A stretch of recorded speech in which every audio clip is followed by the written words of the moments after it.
Olá, estamos abrindo aqui mais um ponto de vista. Você conosco de segunda a sexta, sempre ao vivo, neste horário do almoço, 1h30 da tarde, não é? Com as personalidades da cidade, da região e o debate sempre aprofundado, sempre importante, dos temas, dos assuntos que estão na pauta aqui da nossa região metropolitana e, claro, os assuntos de interesse nacional também. Você confere a nossa reprise também de segunda a sexta-feira, sempre a partir das 20 horas, 8 da noite, aqui no Santa Cecília TV. Bom, uma série de assuntos importantes para a gente colocar em discussão, para colocar em debate, a segurança pública, o que é que a questão social tem a ver com tudo isso, a discussão em termos de como gira a nossa economia, o que isso pode apontar um caminho, né, melhor aí para o país e algumas declarações que foram dadas ontem realmente espantosas, né? Mais direcionado à questão da segurança pública no Rio de Janeiro, o ministro da Defesa, Raul Jungmann, ao repórter da Globo News, o Gerson Camarote, estava lá detalhando que será aumentado o efetivo militar, né, do Exército Brasileiro no Rio de Janeiro, especialmente na cidade maravilhosa, para combater e tentar desorganizar o crime organizado. Isso faz a gente até, não deveria fazer a gente chorar, mas a gente acaba até rindo, né, quando ele diz não sei coisas que não podia dar muitos detalhes, porque haverão surpresas preparadas pelo governo brasileiro, pelo Exército Brasileiro, ao crime organizado no Rio de Janeiro. Aí eu pergunto, a gente ri ou a gente chora, né? O que a gente faz? A gente fica sentado, vai tomar um café, faz de conta que não ouviu isso, ou compra uma passagem, o raio que os parta longe daqui. Não é possível uma declaração desse tipo, mas eu não sei, essa é a minha parte, pode ser que os companheiros aqui considerem que não é, o mal não é tão grande assim. Paulo Della Rosa, o delegado poeta, mais uma vez com a gente. Tudo bem, delegado? Tudo bem, Edgar? Marcos Santana, meu querido amigo, excelente advogado. E eu hoje quero fazer uma saudação especial a alguém que cumprimentei pela primeira vez hoje, o nosso professor, doutor Pascoal Vaz. Eu me tornei seu fã a partir do mês de setembro do ano passado, naquela sua matéria Faísca em Paiol de Pólvora, com relação ao PEC 241. O senhor é um vate, um grande pensador do futuro. E estamos aí, no Dia dos Avós, onde as mulheres, os homens que ganharam o presente de serem avós, estão surpreendidos com essa matéria que o Boturão, com tanta propriedade, coloca. Ministro, nós não precisamos de surpresa, ministro. Nós precisamos de gente presa e não de surpresa. Joaquim Fernandes, advogado, especialista na área criminal, sempre antenado com as coisas da cidade e do país. Mais uma vez está presente aqui, vai participar com a gente, colaborar conosco. Prazer revê-lo. Tudo bem, Joaquim? Tudo bem, Boturão.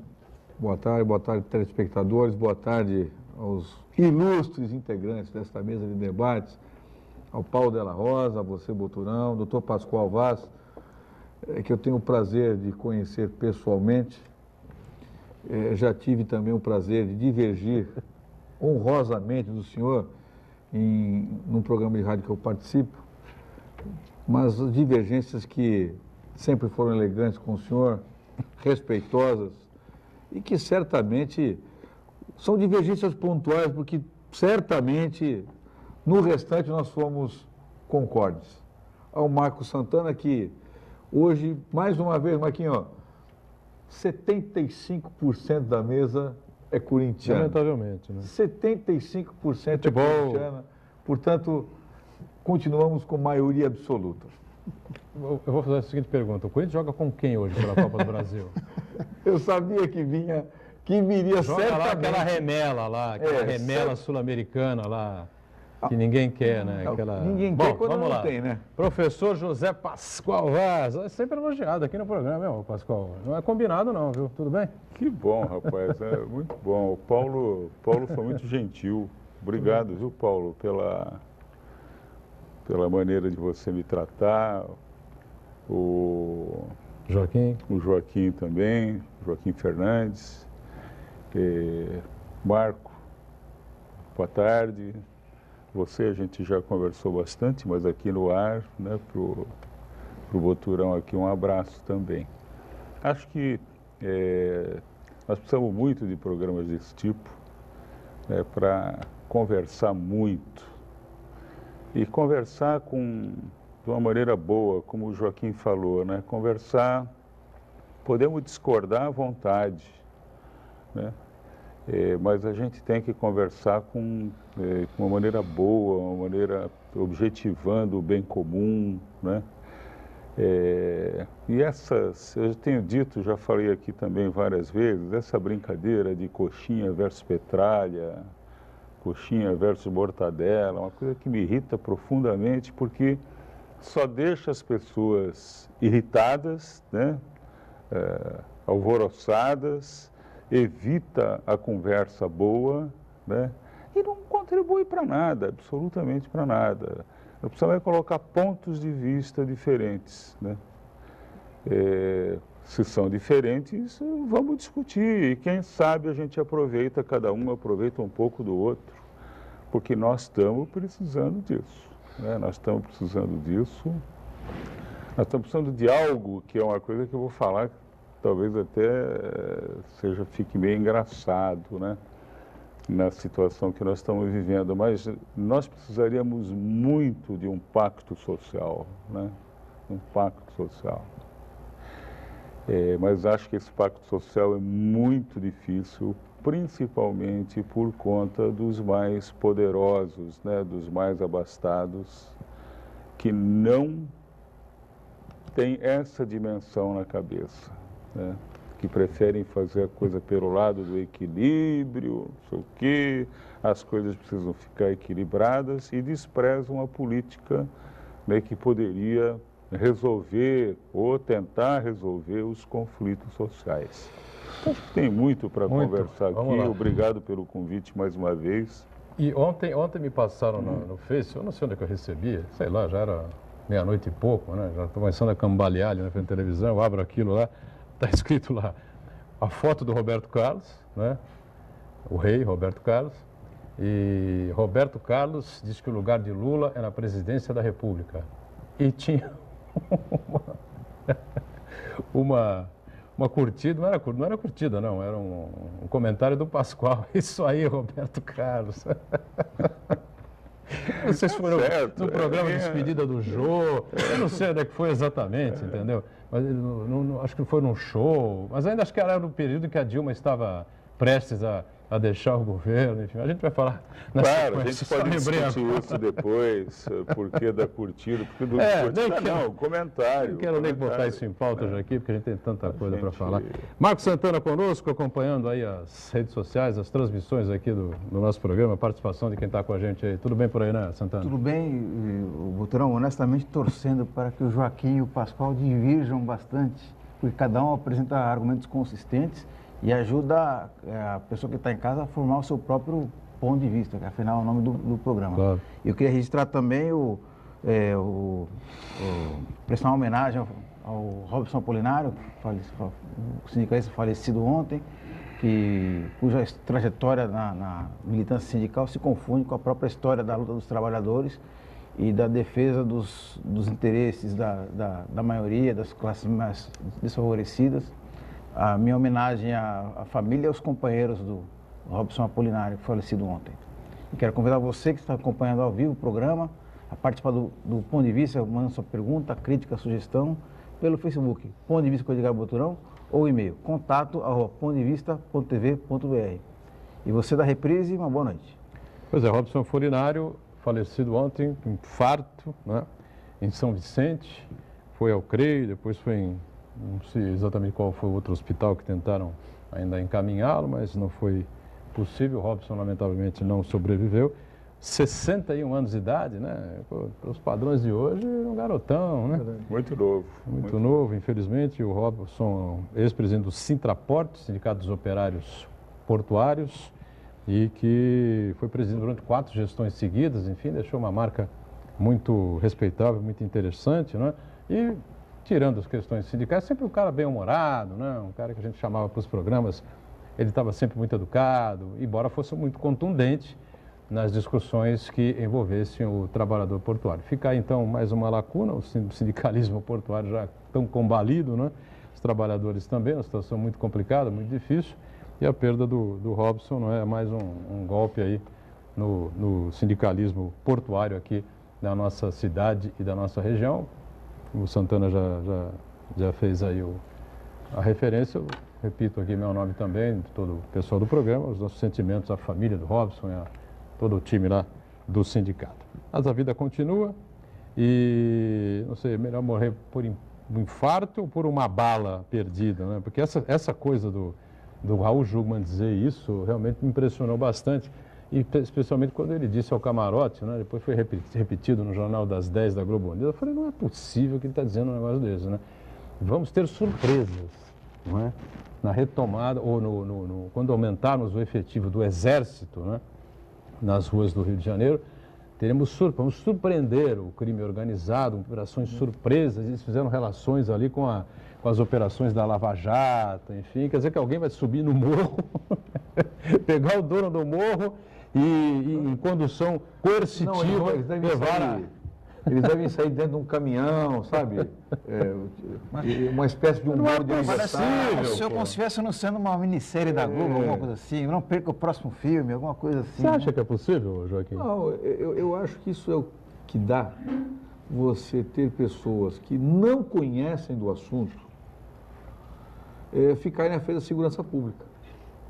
Um ministro que foi reforma agrária, que é político, que esteve em outros governos, que esteve nos cargos mais diferentes possíveis. Então, eu não acredito, sinceramente, nesses políticos que ou estão como ministro da Saúde, daqui a pouco o sujeito vira ministro da Educação.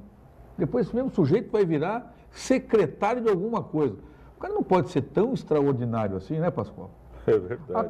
Capaz de ter conhecimentos tão extraordinários de todas as principais questões nacionais. É a mesma coisa, sempre que eu falo sobre segurança pública, tem que falar do Estado de São Paulo. A fixação absurda que o governo tem de nomear promotores de justiça para serem secretários de segurança pública. Como se promotores tivessem uma capacidade absoluta de conhecer sobre segurança pública. Nós pagamos um preço enorme por estar empurrando problemas de grande magnitude no país, e aí eu concordo lá na abertura do programa com o Pascoal fala, nós estamos passando sempre ao largo das questões mais importantes. A gente nunca vai até o centro, nós ficamos sempre tangenciando o problema, sempre com questões, sempre com soluções ou mágicas ou apenas e tão somente midiáticas. A segurança pública no Rio de Janeiro não é de hoje, já vem desde o governo Brizola, já é um problema complicado. O ministro vir dizer em público que haverá uma surpresa, ele trata a segurança pública com o descaso que ela já vem sendo tratada há décadas. Não vamos falar de salário, de equipamento só não, é de política de segurança. O país não tem nem política federal, nem uma política estadual e nem uma política comunitária. Os entes federativos, eles tratam a segurança cada um a seu modo. O Norte e o Nordeste está um caos na segurança pública. Um caos. Tem um balanço aí que o Santana conseguiu aí, uma parte aí, os números são importantes, né? E eu ouvi acho que o pessoal às vezes também perde a noção, ficam enlouquecidos com o microfone na mão, enfim, né? Eu via na Rádio Bandeirantes pela manhã o comentário do time lá, e um dos comentaristas dizendo, olha, tudo bem, o Estado de São Paulo tem os melhores índices de segurança pública do país hoje, né, em comparação. É verdade. Aí ele diz assim, bom, mas vamos dar um salto, então. Precisamos dar um salto. Não adianta ficar fazendo comparação com o Rio de Janeiro, com Sergipe, com o Norte e Nordeste, como lembrou aqui o Joaquim, né? E o De La Rosa recentemente trouxe aqueles números acachapantes da violência, especialmente no Norte e Nordeste, Centro-Oeste também está nisso, enfim. Vamos comparar com a Espanha. Eu falei, bom, a Espanha tem mais ou menos o estado de São Paulo, 42 milhões de habitantes, São Paulo tem 41 milhões de habitantes. Então, na proporção lá de homicídios dá não sei quanto por 100 mil habitantes ano em São Paulo e 0, não sei quê por 100 mil habitantes na Espanha. Mas eu pergunto, São Paulo está inserido no contexto brasileiro ou no contexto europeu? Eu, sinceramente, não aceito esse tipo de comparação. Eu sei que você vai... Eu não quero... Não, você pode polemizar, se discordar, fica à vontade. Eu não quero assumir a paternidade da discussão solitariamente. Não. Eu estive na Espanha em abril deste ano. Não dá para comparar de nenhuma forma. Eu também acho. Como é o estado de São Paulo e a Espanha. Não dá. Você andar calmamente pela madrugada em Madrid, em Barcelona, não é a mesma coisa que você caminhar de madrugada na cidade de São Paulo. Muito pelo contrário. Diga, Dela Rosa. Pode pegar o contexto inteiro, se você quiser, falar só dessa parte, enfim. Eu começo dizendo 2 números. O número 91, nós estamos no dia 26 de julho e 91 policiais já foram mortos no Rio de Janeiro. 91. Todos militares, PMs, Militares. né? PMs. E um segundo número. O custo da insegurança pública para o Brasil. 5,46% do PIB, professor doutor José Pascoal Vaz. 256 bilhões de reais em 2014. E nesses 6 primeiros meses de 2017, já chegamos a 3,48%, projetando quase 7% no fim do ano. Algo por volta de 330 bilhões de reais. E nós estamos tratando a segurança pública como se não fosse uma questão de Estado. E aqui, Estado compreendido na sua acepção mais plena e mais essencial. A população como um todo, os seus dirigentes, e aqui, já que estamos com um dos vestais da economia, um homem absolutamente genial, as forças econômicas desse país. Adam Smith já dizia, não é, professor? A partir do meu interesse, eu posso produzir o bem-estar geral, desde que eu mantenha aquilo que sonho dentro dos limites da ética, da decência. E o empresariado brasileiro continua absolutamente alheio ao processo de segurança pública. No que diz respeito à segurança pública, Edgar, porque o Marcos Santana sabe bem, quando falamos de segurança particular, a segurança privada, a segurança deles mesmos, eles gastam fábulas de dinheiro com carros blindados, um séquito de guarda-costas, muros eletrificados, mas simplesmente viram a cara ao processo de segurança pública, esquecendo que, apesar de toda a segurança particular que cada um deles possa vir a ter, eles estão inseridos nesse contexto.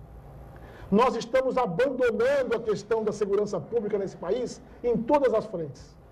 Falta responsabilidade da sociedade. Insisto no que venho dizendo sempre.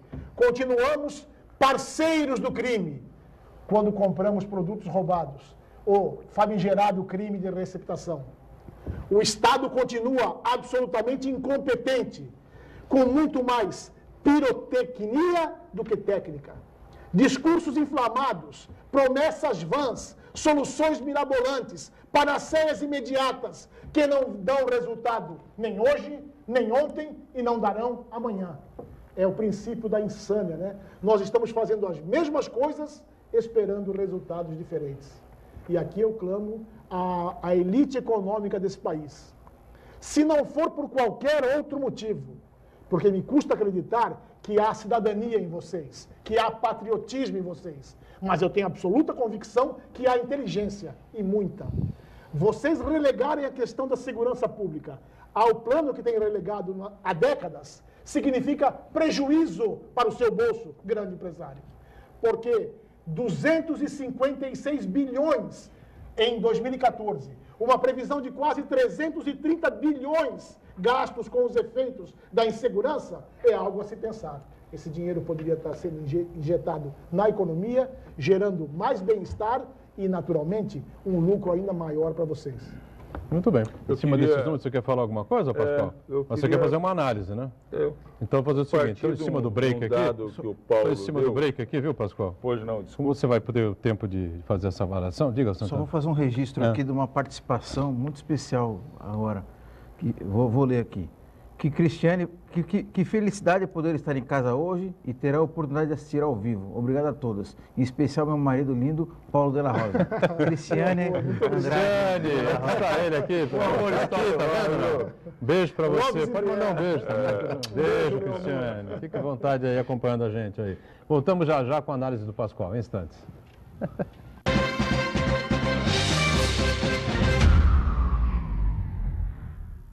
Existe um lugar em Santos onde você encontra os empreendimentos mais fascinantes da região. Um lugar amplo, aconchegante, feito para oferecer o melhor atendimento para você. Um lugar que reúne as melhores opções residenciais e comerciais nos bairros mais nobres de Santos. Um lugar que a gente nem precisava dizer, porque você já sabe. Central de Vendas Grupo Mendes, Rua Guaiaó 55, Aparecida. Venha fechar um bom negócio para abrir as portas do seu novo lugar. Conquistar um lugar no mercado de trabalho não depende só do diploma. Você precisa de uma formação diferenciada. Por isso, não perca tempo. Faça já a sua transferência para a Universidade Santa Cecília e ganhe 25% de desconto na mensalidade. Cursos presenciais e à distância, com excelentes avaliações do MEC. Faça acontecer. Faça Unisanta. Nicolas Santos prova que tem sangue de campeão. O atleta da Unisanta conquistou medalha de prata na prova dos 50 metros borboleta no Mundial da Hungria, com 22 segundos e 79 centésimos. É a natação Unisanta no pódio do Mundial da Hungria. Unisanta, formando gerações, construindo campeões.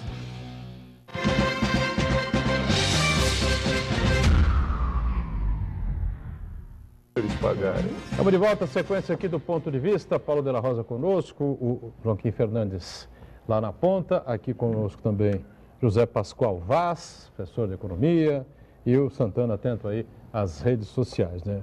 Bom, a avaliação do Joaquim e do Paulo de la Rosa com relação a essa política que não existe, né, de segurança pública pelo país afora, cada um faz do jeito que pode, do jeito que acha, do jeito que dá, né? E os números estarrecedores que mexem com a economia levantados aqui pelo Paulo de la Rosa. Pascoal. Não, o Paulo disse que o ano passado foram gastos 5,6% do PIB com 46. Segurança. 5,46. E que esse ano aqui há uma projeção para 7%. Né? Já há um número de uns 3 ou 4 anos atrás que se falava em 10%. Esses números são muito difíceis de calcular, né? E tem que considerar mais o seguinte, quer dizer, quando se fala nesse tipo de número, você está apontando aquelas coisas que estão lá no orçamento, na execução orçamentária e tal. Você não conta, por exemplo, vai em qualquer rua aqui de Santos, veja o que se tem de muros, de grades, né, de guaritas, de guardas sem preparo, que não estão na contabilidade, né?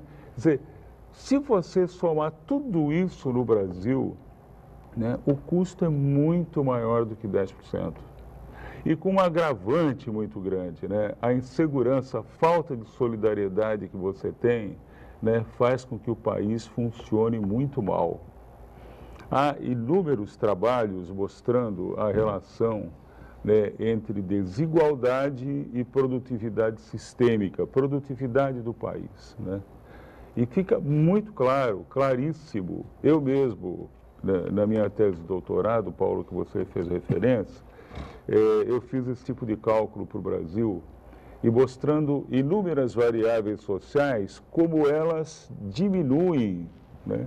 Essas variáveis sociais, como elas pioram, né, com o aumento da desigualdade. né? Eu examinei 5.600 cidades do Brasil, coloquei isso, né, em gráfico e tal. E foram 92 variáveis que eu analisei, 84 variáveis que eu analisei. Das 84 variáveis, 92% davam uma relação negativa entre o aumento da desigualdade e o desempenho dessas variáveis sociais. Ou seja, claro, agora nós estamos aí numa situação dramática, você tem que pôr a polícia na rua, você tem que tomar cuidado, tem que fechar a porta, eu não vou ser contra isso, né? Mas há muitas décadas, né, já se vinha alertando aquelas pessoas que estudavam mais esse assunto, que segurança não é um problema que você resolva com um carro de polícia na rua. Entendeu? Você não vai resolver. É um problema de cultura. Nós fizemos o país desse jeito. Essa é que é a verdade. Quando eu digo nós, eu digo muito mais as elites, né? Tem gente que não gosta dessa palavra elite, mas elite para mim são aquelas pessoas que estão acima de um determinado nível de renda e de qualidade de vida, né? E que não se preocupam com o resto da sociedade, né? Essas elites, o que eu chamo de elite, né, infelizmente não atentam para isso. E agora, não, precisa de carro na rua, precisa de mais armas, os bandidos têm armas melhores do que do policial. Tudo isso bem, nós precisamos anos, melhorar isso, né? mas as condições sociais é que levaram a isso, né? Tem um livro que eu já recomendei aqui, que eu gostaria de repetir, chama O Nível, né? É um livro que ele é muito simples, porque ele é todo em gráfico, praticamente todo ele em gráfico, ele tem as explicações para cada gráfico, mas ele faz o que eu fiz na minha tese de doutorado. Ele faz uma comparação entre inúmeras variáveis de diversos países do mundo e de diversos estados separados, assim, lá nos Estados Unidos, e mostra a correlação entre as variáveis sociais e a desigualdade. Quer dizer, e a gente não atenta para isso, né? Você escuta, você pega o Temer agora, todas as propostas do Temer não levam em conta o combate à desigualdade. Aquele artigo que eu escrevi, Paulo, a que você se referiu, ele mostra o seguinte: nós vamos, daqui 20 anos, o que o governo gasta com despesas primárias, que são as despesas de saúde, educação, transporte, habitação, essas despesas vão diminuir 40% em termos de PIB. Se elas hoje são 60, se elas hoje são 100, daqui 20 anos elas serão 40. Quando tinha que ser o inverso. Você, para combater a desigualdade, você tinha que aumentar os recursos para as despesas das políticas públicas. Você tinha que aumentar, tentar amenizar essa diferença brutal, né? 48 milhões de brasileiros ganhando um salário mínimo. Salário mínimo que é 1/4 do que a Constituição diz que deveria ser, né? O Joaquim deve saber bem disso. O artigo 7º, inciso 4º, fala lá quanto que uma família, um casal com 2 crianças deveria ganhar, né, para, quer dizer, ele dá os parâmetros. Aí o Diese vai à rua e mede. No mês passado, isso era R$ 3.700, quase R$ 3.800. Ou seja, o salário mínimo de 937 é 25% do mínimo constitucional, né? Então, você tem 48 milhões de pessoas que vivem assim, né, com esse tipo de salário. Enquanto você tem diretores de bancos, né, ganhando R$ 1 milhão por mês. Uma disparidade, Pode realmente, parecer, isso aqui outras vezes. uma coisa incrível. É uma Agora, disparidade imensa. Mas a população fica revoltada. Não é que a população, né, a grande massa, ela não faz cálculos, ela não estabelece gráficos, mas ela sente, ela percebe que vai no pronto-socorro e que o filho dela morre porque a saúde está muito mal, né? Que a escola do filho é muito pior do que a escola daquele que é um pouco mais abastado, né? A população percebe isso. E depois você vai falar em solidariedade. Dizer, não, nós precisamos... Como solidariedade? Não tem solidariedade. Entendeu? Se quem puder. Vai a um caldo de cultura, né, que vai para a violência. Você que é mais abastado, coloca o filho na escola pública, faz plano de saúde, tem essa segurança condominial, particular, carro blindado e tal, não sei o quê, para passar longe dessa situação toda e dessa dificuldade. Para não enxergar, para não Poucos são ver, aqueles que realmente se preocupam, se envolvem e enxergam, não é, que mais à frente o problema pode chegar como está chegando. Della Rosa está batendo na porta, né, Joaquim? Isso, alguns economistas, verdade, o Celso assim, Furtado falava isso há 50 anos atrás. A questão... Tá certo? Inúmeros economistas tratavam, sociólogos, né? Só que essas coisas não motivaram a sociedade brasileira. Então, o ideal hoje seria fazer um pacto, mas como fazer um pacto, né, numa sociedade tão desigual? O pacto só poderia ser o seguinte: as classes mais abastadas se disporem, né, a ceder um pouco do seu patrimônio, um pouco da sua renda, né, para que isso fosse redistribuído entre a sociedade. Né? Diga, Joaquim. Na primeira parte, Você concorda com o Pascoal? eu concordo pelo seguinte, porque a escala do crime hoje, ela alcançou este nível, um nível de intensidade e de preocupação, porque enquanto ela esteve na periferia, a classe média não se incomodou. Enquanto pensavam as pessoas mais abastadas, que estavam longe da periferia, enquanto eles estão se matando lá, o problema é deles. Há um ajuste populacional, né? E não me incomodem aqui, por favor. O crime fica sempre à margem de onde eu estou.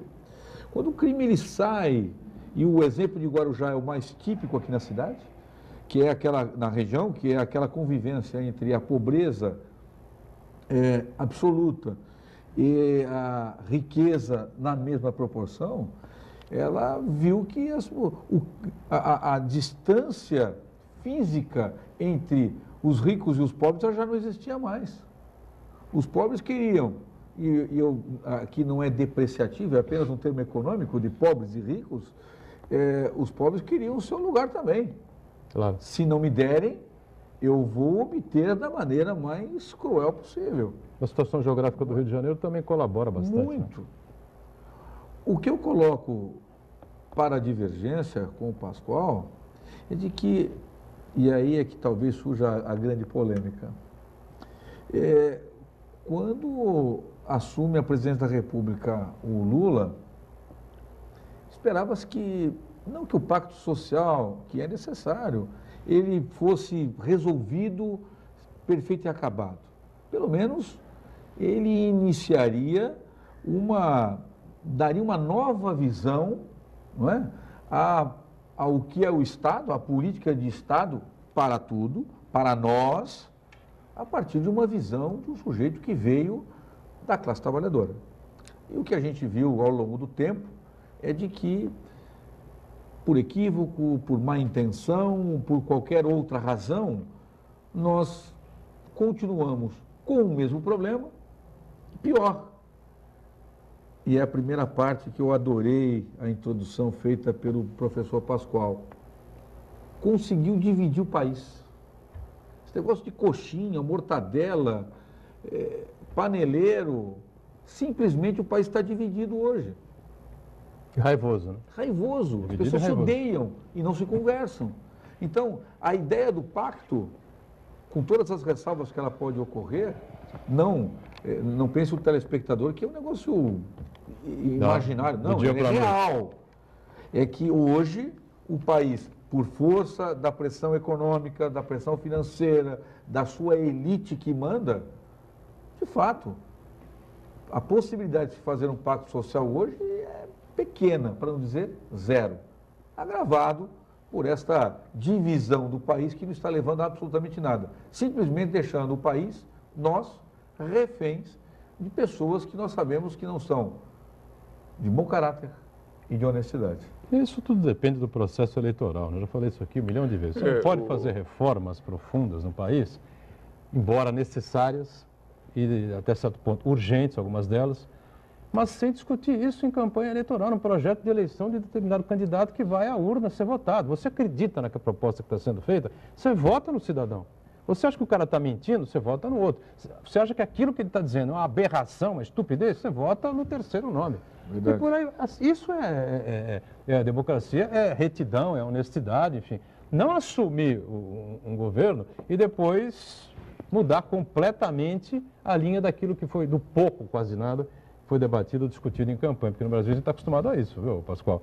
Você coloca discussão nenhuma durante a campanha eleitoral, ataques, tiroteios de todo lado, você foi isso, você foi aquilo, você não sei o quê, você é filho disso, você é um canalha, você é isso, você roubou, você fez o aeroporto, você pegou em armas, matou muita gente, não é isso? É verdade. E aí, e a discussão? E o país, né? Qual é a sua proposta? Ninguém sabe. Aí o cara assume e diz que não tinha jeito, o país está quebrado, a situação está quebrada, é caótica, não tem que caminhar por esse lado mesmo, mas é igual ao outro. Não é igual não, é diferente e tal, não sei o quê.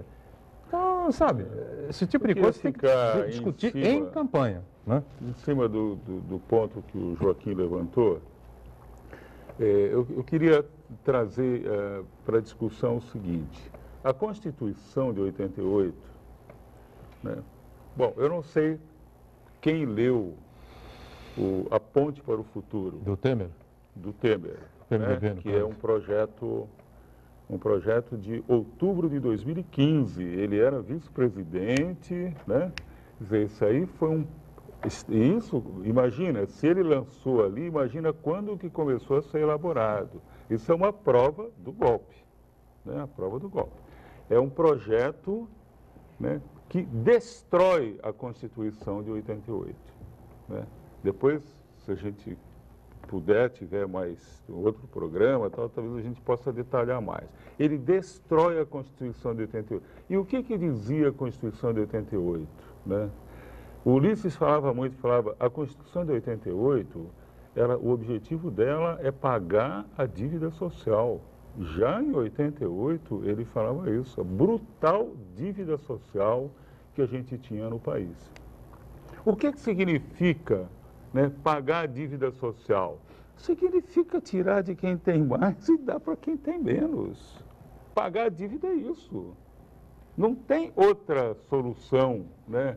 Não existe mágica para fazer isso. Imposto sobre grandes fortunas nunca foi votado. Como? Imposto sobre grandes fortunas nunca foi votado. Nunca foi votado. E o Fernando Henrique defendia isso, mas nunca foi colocado. Só fazer uma pequena observação. Quando você fala assim, tirar de quem tem e dar para quem não tem, na verdade, tem gente que está pulando na poltrona achando que é o pessoa que é assalariada, que tem aquela ideia de que é rico, que acha que tem porque comprou um carro em 60 vezes, que está pagando um apartamento financiado, acha que mora na praia, acha que é elite. Não é, na verdade, não. As pessoas querem que eu quero dizer assim, essa pessoa pense como elite, para até ratificar o privilégio dessa pequena faixa da população. Então, tem as pessoas que têm muito dinheiro, que rendimento de 60 mil, 100 mil, 200 mil reais mensais, que ganha dinheiro, de braços cruzados apenas com rendimento financeiro, que esses são realmente a elite. Porque a pessoa que trabalha ali, que se esforça, classe média, as pessoas até tentam se encaixar nesse perfil, mas não são da elite, né? Então, acho que é fundamental fazer essa diferenciação, né, Pascoal? Não, eu acho que foi bom você levantar isso para que as pessoas entendam realmente o que eu estou falando. Eu estou falando das grandes fortunas, né, das pessoas muito abastadas, daqueles que têm empregos, desses que eu falei, né, diretores de bancos que ganham R$1 milhão por mês. Né? Quer dizer, essas pessoas não podem pagar apenas 27,5% de imposto de renda. Nós já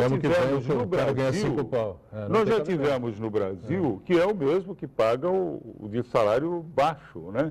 Quer dizer, nós já tivemos no Brasil a alíquota de 64% para grandes rendas. Isso não tem solução. Ou a gente parte para alíquotas muito altas sobre as pessoas mais abastadas, ou não tem solução. E com uma coisa, né? Aquele que ganha R$1 milhão por mês, vamos dizer que você criasse uma alíquota de 70%. Ele ia ficar com R$300 mil por mês. A vida dele não seria absolutamente afetada, a qualidade de vida dele, dos filhos, ele ia continuar viajando para o exterior 1, 2, 3 vezes por ano, esquiando na Suíça, com o seu iate, não ia atrapalhar nada. Mas isso, Pascoal, isso não vai ser dado. Para os mais pobres, a diferença é enorme. A diferença seria muito grande. Mas isso não vai acontecer nunca dessa forma. Mas aí que tá, mas a gente tem que falar. O cara não dá nada, eu tenho obrigação de falar isso. Você só... Porque o país é muito desigual e essa desigualdade, ela não é só um problema ético, né? Ela é um problema de produtividade. Quando você tem, já dei esse exemplo aqui também, pega um carro de Fórmula 1. Como é que um carro de Fórmula 1, o que as equipes procuram ter? Um carro equilibrado, né? Que tenha pneus correspondentes à carroçaria, que tenha o motor correspondente às asas, que tenha um volante lá que seja... Quer dizer, tem que ser tudo equilibradinho. Pega um carro desse, super equilibrado, e põe pneu de bicicleta. O que acontece? Ele não sai do lugar. Isso aí é fácil de entender, né, que a desigualdade inibe a produtividade. O PIB potencial do Brasil diminuiu muito. Claro que diminuiu. Não há como crescer com tamanha desigualdade. É muito difícil você ter um sistema que faça o país crescer com essas desigualdades, né? Vamos para o nosso segundo intervalo e, na sequência, voltamos aqui a essa discussão importante, segurança pública, desigualdade no país, questão social que está intrínseca com tudo isso, né? A gente volta já já.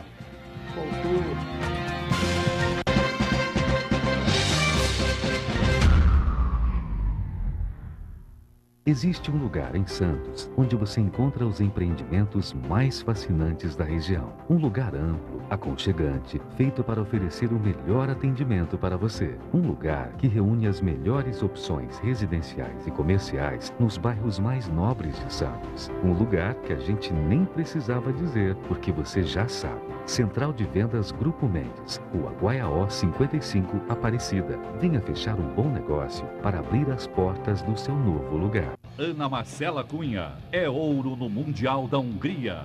Tricampeã mundial nos 25 quilômetros da maratona aquática. Ana Marcela completou a prova em 5 horas, 21 minutos e 58 segundos. Ainda conquistou bronze nos 5 e 10 quilômetros. Parabéns, Ana Marcela Cunha.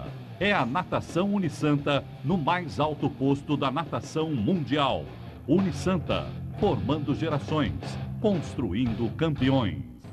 O Santa Portal está ainda mais completo. Acompanhe as novidades com os nossos blogs. Porto, turismo, tecnologia e muito mais. Acompanhe nossos articulistas e comentaristas trazendo muito conteúdo. Acesse agora santaportal.com.br ou no aplicativo no seu smartphone. É conteúdo de primeira em um único lugar.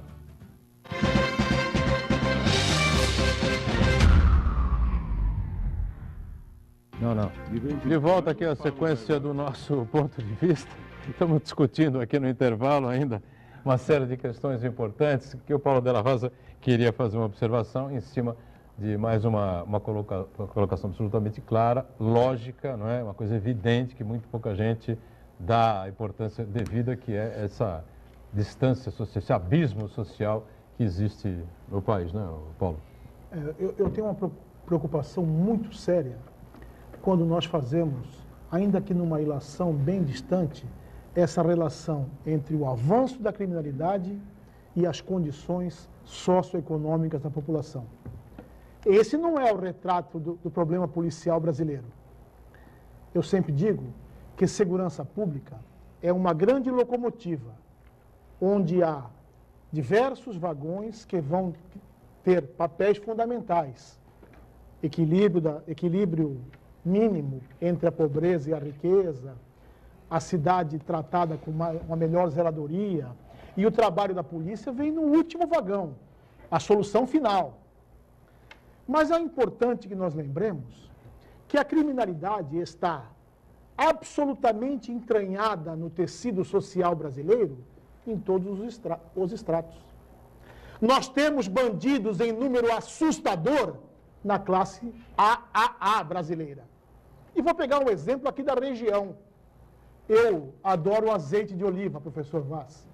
E sou surpreendido com uma fábrica aqui em Bertioga que faz azeite de oliva com 0% de azeite e 100% de óleo.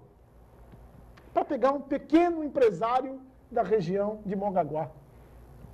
Mas é muito fácil dizer que a criminalidade está nesse valor, porque a população não tem acesso a tal benefício, a tal condição econômica. É absolutamente natural que a dificuldade por que passa a classe pobre brasileira chega a explicar até a sua boa vontade para com o crime. Mas não é a solução dizer que por conta disso, da solução desse problema, nós não teríamos criminalidade no Brasil. O problema está, lamentavelmente, na matéria-prima. O brasileiro, a brasileira, historicamente vem se descuidando dos princípios éticos, dos valores pessoais, dos valores morais. Nós esquecemos de investir na qualidade do ser humano brasileiro. Falta política de governo, política de família na construção e na reconstrução do homem e da mulher brasileira. E a educação, que é um lixo. Nós temos hoje uma permissividade criminosa absolutamente assustadora. E isso passa pelos iletrados e pelos grandes acadêmicos. Passa por quem tem dificuldades absolutas financeiras e pelas grandes fortunas. Basta ver que, além de pagarem um imposto ridículo, como o professor acabou de nos apresentar, não resistiriam a uma investigação séria de sonegação de imposto de fiscais da Receita minimamente qualificados. Então, o nosso pobre é bandido. E o Joaquim falou com muita propriedade. A classe média alta e os ricos sempre colocaram a questão longe deles. E se usurparam dessa expressão, bandido é pobre, pobre é bandido. E isso não é verdade. Eu trabalhei nas melhores regiões do estado de São Paulo e tive o privilégio, Boturão, de trabalhar nas regiões mais necessitadas desse estado. E a percentagem criminosa é muito parecida. Carecemos de uma reconstrução moral, professor. Senão, não há solução para a questão da segurança pública. Porque os dois grandes problemas da segurança pública estão no princípio e no fim. E eu repito aqui o que disse nessa bancada. No princípio, o ser humano de bem, o cidadão de bem, tem que se revoltar com o crime. Estar longe dele, denunciá-lo e exigir que as autoridades o punam com contundência. E, por outro lado, o sistema prisional brasileiro só se preocupa com números, Edgar. Cada vez mais gente está sendo presa nesse país e não se resolve segurança com prisões apenas. Nós precisamos que os egressos do sistema prisional, ou seja, as pessoas que já cumpriram suas penas, de lá saiam seres humanos preparados para o convívio social e não mestres, doutores, PhDs na atividade criminosa, como é a realidade brasileira de hoje. Aquilo que o Joaquim já colocou aqui em outras oportunidades, né? A gente já vem dizendo milhões de vezes, enfim, não é que a universidade do crime, as nossas prisões, nossos presídios foram transformados em faculdades, universidades do crime, ao ponto que eu deixei aqui a minha indignação, não contra o doutor Drauzio Varela, vamos deixar isso bem claro, mas contra a realidade que ele mostrou no programa da Globo News, né, de todas as quintas-feiras. O Santana vai lembrar o nome aqui do jornalista, o Mário Sérgio Conte. Mário Sérgio Conte, todas as quintas-feiras, faz um mês aproximadamente, esteve lá o Drauzio Varela e disse, com toda a autoridade, ele ainda visita semanalmente os presídios femininos, né, masculinos ele não vai mais, e disse claramente, graças ao PCC, olha isso, graças ao PCC, né, a situação nos presídios do estado de São Paulo está absolutamente equilibrada, não é? Tranquila, sem grandes rebeliões, sem grandes problemas, enfim, né? Que o PCC comanda da porta para dentro e o governo faz o que pode, ou o que quer, sei lá eu, da porta para fora, né? E mais, eu queria e mais, pegar depois que ele disse isso publicamente, num canal de TV a cabo de audiência nacional, né, não houve uma autoridade, nem do Estado, nem da União, porque ele incluiu os presídios federais também, né? Veio a público para desmentir ou para contestar. Então, é pura realidade isso que está acontecendo. O Paulo levantou uma coisa que é preciso enfatizar realmente. Quer dizer, quando a gente coloca que o caldo de cultura da sociedade brasileira é um caldo de cultura de violência, né, está um caldo de cultura de violência, não significa que o pobre é violento. Se o pobre fosse violento, nós já estaríamos vivendo num mar de sangue há muito tempo. Porque a injustiça é grande demais e o pobre aguenta isso resignadamente. O que é um problema, ele aguentar isso da forma como ele aguenta. Ele precisava chiar mais e mais para a rua.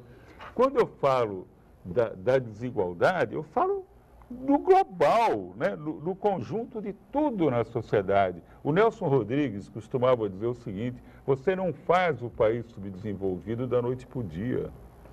O subdesenvolvimento, você tem que ter muita perseverança diariamente e tal para construir um país subdesenvolvido. Né? Então, agora, quem mata mais? Né? O bandido que vai na rua e dá um tiro numa pessoa, ou o deputado, o senador, o presidente da República, né, que rouba dinheiro que devia ir, né, para o social, que devia ir para a educação, para a cultura, para a saúde e, mais ainda, esses deputados e senadores que são comprados pelo poder econômico. Aliás, e que vão para lá e não se preocupam com a desigualdade. Não tem nenhum cara, estou sendo injusto com algumas pessoas que eu conheço, mas são muito poucos aqueles que, quando votam um projeto, né, pensam no combate à desigualdade social. Só fazer um parênteses, algumas coisas estão realmente... O Pascoal usou agora o termo, né, que usou a repórter da Globo, do Jornal Nacional, ontem, em Brasília, relatando, mostrando aquela imagem daquela renca de deputados fazendo fila para entrar no Palácio do Planalto, para ter audiência com o presidente Temer, né? E no decorrer da matéria, ela usa exatamente esse termo na Globo, no Jornal Nacional. O governo comprando deputados para votarem a favor do presidente na sessão de... Tomar a bênção, né? Que convenhamos, desde a redemocratização é histórico e reiterado. Todos os presidentes da República lançaram mão de comprar deputados para atingir seus objetivos. Isso não é novo. Não é? Claro. Todos, sem exceção. Os motivos foram os mais variados. Para o Sarney era aumentar mais um ano. Para o Fernando Henrique Cardoso era a reeleição. E assim sucessivamente. Para Lula era não perder no seu primeiro mandato, ter problemas com o Congresso. Com a Dilma, para não ir por impeachment. Para o presidente da República Temer hoje, é não ter a denúncia recebida pelo Congresso. Então, comprar deputados é regra. Mas a Globo se manifestar assim é que não era. É exceção. É exceção. É isso que realmente me espantou. É uma coisa na matéria, quase caí da cadeira quando eu vi essa frase da repórter, entendeu? Agora, não sei se o Santana tem alguma coisa aí. Só para lembrar, quem paga a conta é o cidadão que agora vai no posto de gasolina e está 40 centavos mais caro o combustível e vai acabar acontecendo um aumento em cascata, porque o preço do combustível vai... O governo já derrubou a liminar do... Amanhã cai. Amanhã cai hoje à tarde, cai amanhã. É uma questão de tempo, na verdade. Né? Agora, os números que foram divulgados pela Segurança Pública do Estado, tem algum destaque especial aí, ô Santana? Homicídios parece que aumentaram, enfim, né?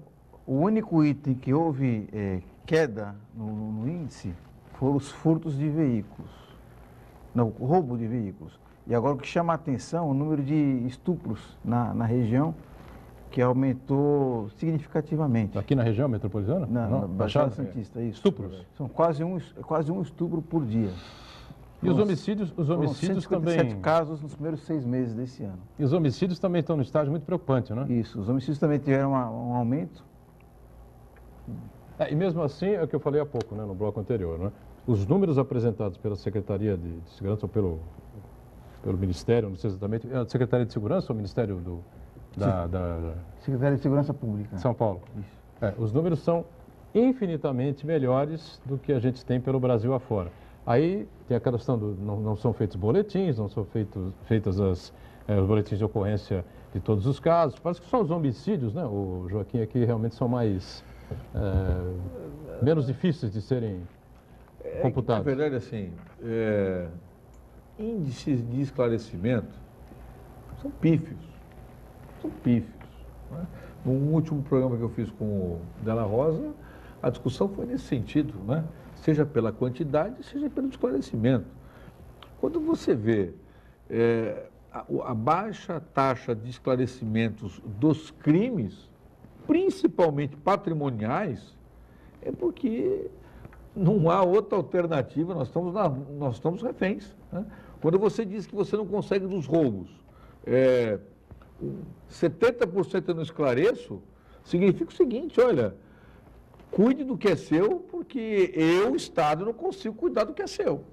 Né? Nós somos reféns desta política equivocada de segurança pública geral. O Estado de São Paulo, que tem índices teoricamente melhores, mas, na verdade, a população não tem este mesmo sentimento de segurança em relação a quem está morando em outro estado da federação.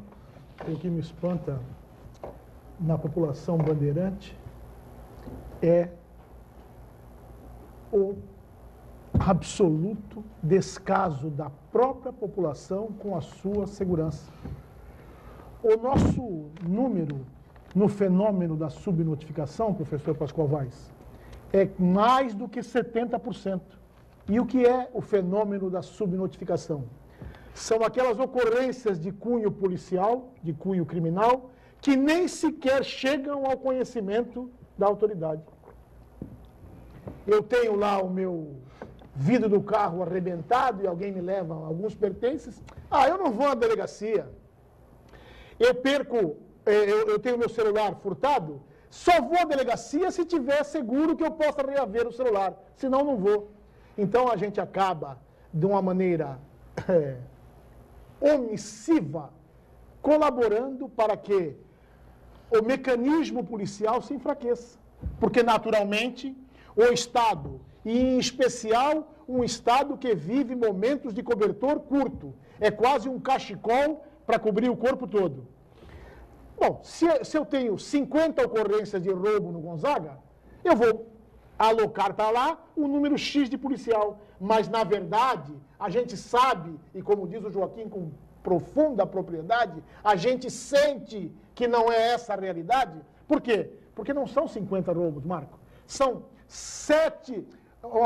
quase 350 roubos e 50 são comunicados. E isso é importante.